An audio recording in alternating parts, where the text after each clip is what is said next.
Χαίρετε, είμαι ο Δημήτρης και παρακολουθείς το κανάλι μου Ζιντού.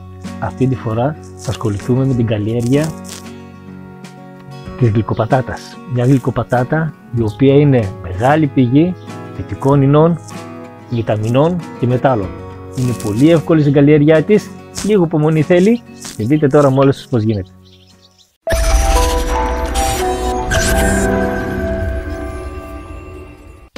Λοιπόν, για να ξεκινήσουμε στα γρήγορα, παίρνουμε την γλυκοπατάτα μας.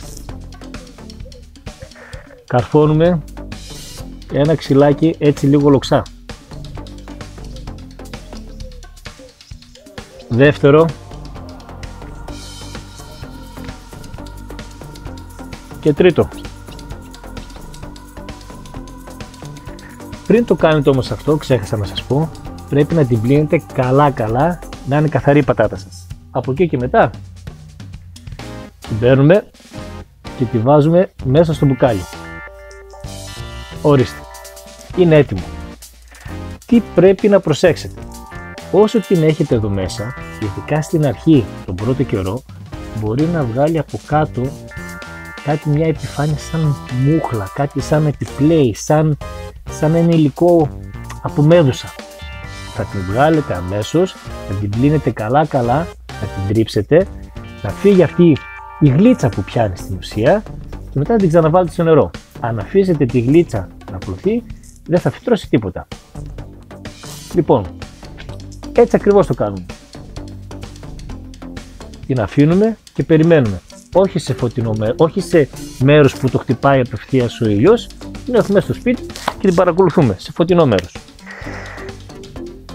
Εγώ το έχω εδώ πέρα έτοιμο, το οποίο το έχω ακριβώς 40 ημέρες. Δείτε πόσο αναπτύχθηκε. Κοιτάξτε ρίζα που έβγαλε. Τι κάνουμε τώρα? Έτσι όπως είναι, κόβουμε αυτό εδώ, μαζί με τη ρίζα του. Ορίστε, κοιτάξτε. Και αυτό εδώ. Ορίστε. Έχει και από εδώ κάτω ένα που άρχισε να βγαίνει. Θα το πάρουμε και αυτό φυσικά.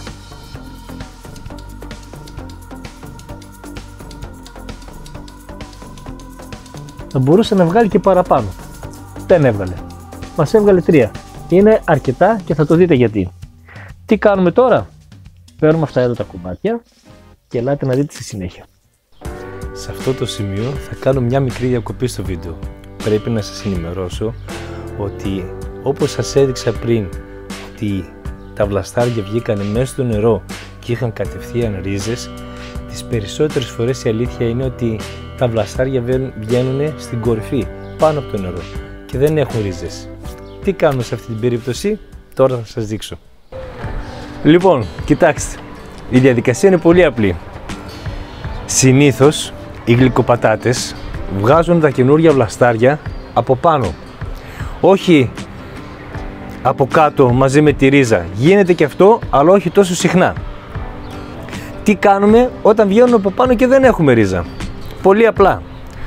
Το κόβουμε, το αφαιρούμε από τη γλυκοπατάτα και το βάζουμε σε ένα ποτήρι νερό. Έτσι. Και σε λίγες μέρες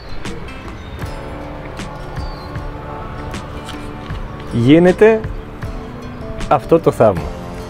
Βγαίνουν οι ρίζες γρήγορα, πολλές. Ελπίζω να τις βλέπετε. Και αυτό τώρα θα το φυτέψουμε στο χώμα κατευθείαν. Έτσι απλά. Ελπίζω να σας διαφώτισα καλά και για τις δύο περιπτώσεις. Τώρα συνεχίσουμε το βίντεο.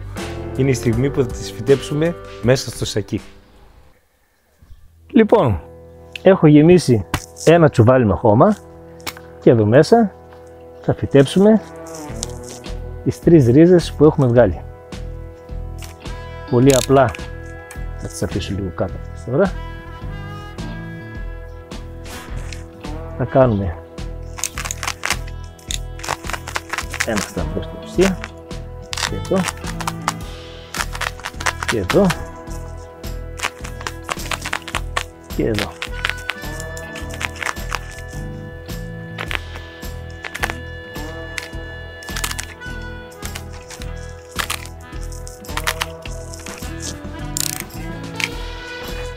Και θα προσπαθήσουμε να τις φυτέψουμε όσο πιο βαθιά μπορούμε.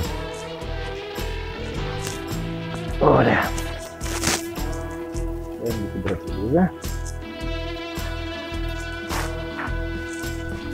Ωραία.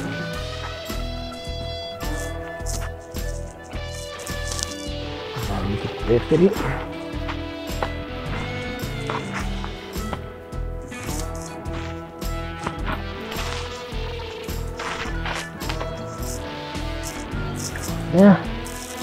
Και η τρίτη η μικρούλα μας.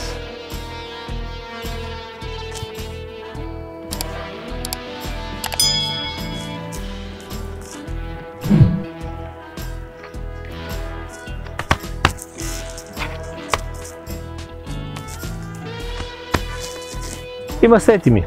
Ποτίζουμε.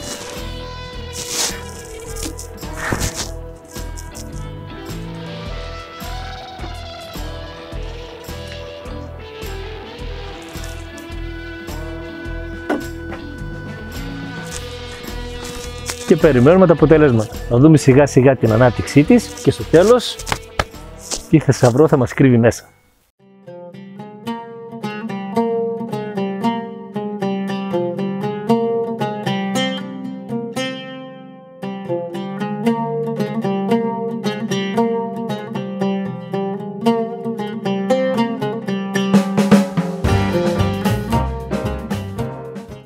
Και κοιτάξτε μέσα σε λίγο καιρό τι πρόοδο έχουμε.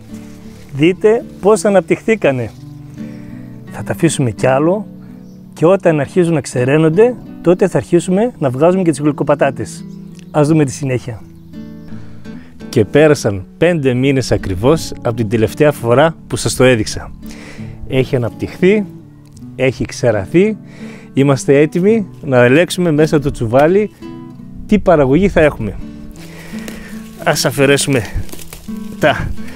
τους βλαστούς. Βγαίνουν αυτά. Ωραία. Όπως βλέπετε είναι ένα μεγάλο αναρριχόμενο φυτό.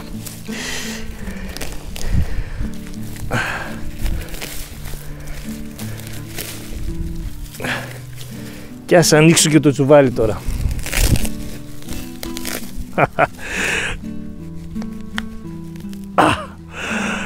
Κοιτάξτε γλυκοπατάτα. Ας μαζέψουμε να δούμε πόσες θα βγάλουμε.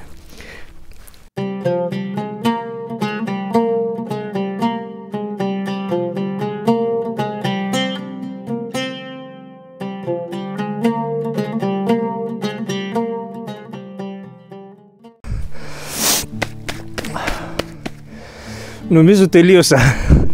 Κοιτάξτε παραγωγή που έκανε. Κοιτάξτε. Κοιτάξτε τι τεράστια.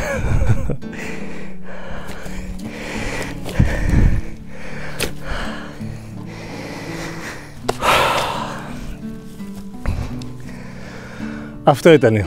Μπορείτε να το κάνετε στο μπαλκόνι σας, μπορείτε να το κάνετε στην ταράτσα ή και στην αυλή σας μέσα σε τσουβάλι για να την έχετε έτσι συμμαζεμένη ωραία. Έχει πολύ μεγάλη παραγωγή όπως βλέπετε και είναι μια υπέροχη πατάτα. Ελπίζω να σας άρεσε. Σας χαιρετώ.